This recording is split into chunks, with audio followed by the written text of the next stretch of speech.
तो दोस्तों सीयूबी यानी कि सिटी यूनियन बैंक ने अपने Q1 के नंबर को डिस्क्लोज कर दिया है। तो चलिए देखते हैं क्या है Q1 के नंबर्स के अंदर डाटा में। मैं आपको क्रोज में बता रहा हूँ।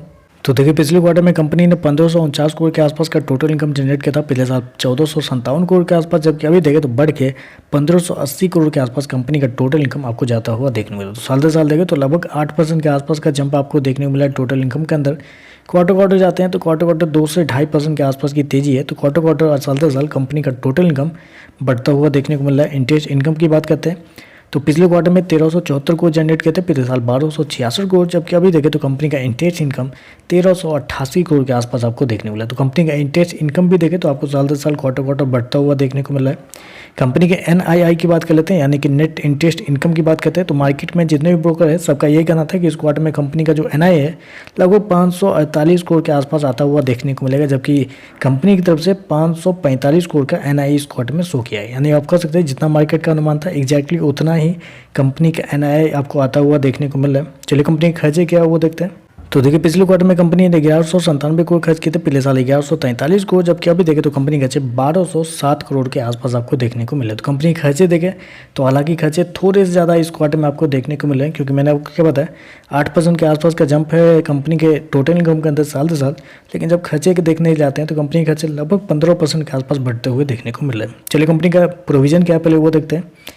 तो देखिए पिछले क्वार्टर में कंपनी ने प्रोविजन के रूप में 32 करोड़ खर्च किए थे, पिछले साल 152 करोड़, जबकि अभी देखें तो मात्र 39 करोड़ के आसपास आपको देखने को। तो क्वार्टर देखें तो कंपनी का प्रोविजन हल्का सा बढ़ा है, लेकिन साल दर साल देखते हैं तो कंपनी के प्रोविजन के अंदर एक बड़ी गिरावट आपको देखने को मिल रही है, जो कि एक बहुत अच्छी बात है। चलिए कंपनी का नेट प्रॉफिट क्या निकलता है वो देखते हैं। तो देखिए पिछले क्वार्टर की बात करें तो पिछले क्वार्टर में 254 करोड़ का प्रॉफिट था, पिछले साल 227 करोड़, अभी देखें तो बढ़ गए 264 करोड़ के आसपास आपको देखने को मिल रहा है। तो साल दर साल देखें तो साल दर साल कंपनी के प्रॉफिट के अंदर लगभग बोल सकते हैं 18% के आसपास का जंप आपको देखने को मिल रहा है। वहीं अगर क्वार्टर जाते हैं तो क्वार्टर भी कंपनी के प्रॉफिट के अंदर 4% के आसपास की तेजी है। तो क्वार्टर साल दर साल कंपनी का प्रॉफिट बढ़ता हुआ देखने को मिल रहा है। कंपनी ने शो कितना किया है 264 करोड़ का प्रॉफिट इस क्वार्टर में शो किया है, जो कि मार्केट का अनुमान था कि इस क्वार्टर में कंपनी का जो प्रॉफिट है वो 251 करोड़ के आसपास होगा। तो मेरे हिसाब से बहुत लंबे क्वार्टर बाद ऐसा देखा जा रहा है कि कंपनी के नंबर आपको बेहतर देखने को मिल रहे हैं। चलिए कंपनी के EPS और NPA क्या है वो देखते हैं।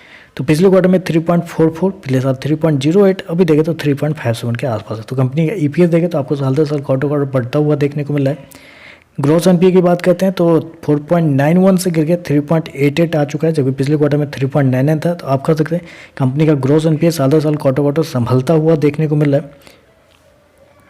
नेट NPA की बात कर लेते हैं तो नेट NPA 2.51 से गिर के 1.87 आ चुका है, जबकि पिछले क्वार्टर में भी 1.97 के आसपास था। तो ओवरऑल अगर देखा जाए तो मेरे हिसाब से बहुत लंबे समय बाद ऐसा देखा जा रहा है कि कंपनी के नंबर शानदार आपको देखने मिले। कंपनी का रेवेन्यू बढ़ता हुआ देखने मिला है।